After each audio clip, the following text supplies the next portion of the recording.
వెనుజులా అధ్యక్షులుగా ఢిల్లీ రోడ్జిక్స్ అమెరికా ఆకస్మిక దాడితో అంధకారంలోకి రాజధాని వెనుజులా పరిణామాలపై భారత ప్రభుత్వం ఆందోళన, అంతర్జాతీయ చట్టాల ఉల్లంఘన అని చెప్పి కాంగ్రెస్ కూడా మాట్లాడటమైతే జరిగింది. ఇక ప్రియాంక సారథ్యంలో కాంగ్రెస్ బిగ్ స్కెచ్ వేసింది. ఇందాక మనం చూసాం.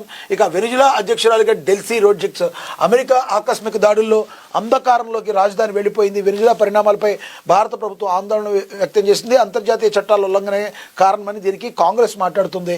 వెనుజులా తాత్కాలిక అధ్యక్షురాలిగా డెల్సీ రోడ్రిగ్స్ నియమితులయ్యారు. అమెరికా దాడుల నేపథ్యంలో సంక్షోభ పరిస్థితుల నడుమ ప్రభుత్వ పాలన కొనసాగింపు, దేశ రక్షణ దృష్టిలో ఉంచుకొని ఈ నిర్ణయం తీసుకున్నట్లుగా అక్కడ సుప్రీం న్యాయస్థానం స్పష్టం చేసింది.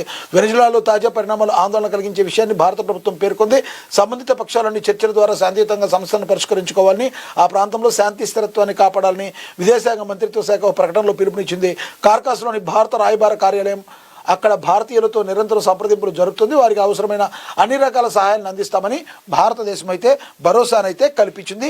మరి ఏదైనా కూడా శాంతి భద్రత శాంతితోనే వెళ్ళాలి, కానీ వేరే రకంగా వెళితే మాత్రం అది 100% జరిగేది కాదు. దేశం అభివృద్ధి కూడా ఆగిపోతుంది. దానికి కారణమే ఇండో పాక్ వార్లో కూడా వారిని ఎక్కువగా కొనసాగనివ్వకుండా మరి పాకిస్తాన్కి బుద్ధి చెప్పేటట్టు ప్రయత్నం చేసిన మరి కేంద్ర ప్రభుత్వం అక్కడ సక్సెస్ ఎలా అయిందో, అదేవిధంగా దేనికైనా వార్ అనేది మరి యుద్ధం అనేది ముగింపు కాదు. కాబట్టి దాని గురించి శాంతియుత మార్గంలో వెళ్ళాలని చెప్పి హితవు పలుకుతున్నాయి భారతదేశంతో పాటు పలు దేశాలు. ఇక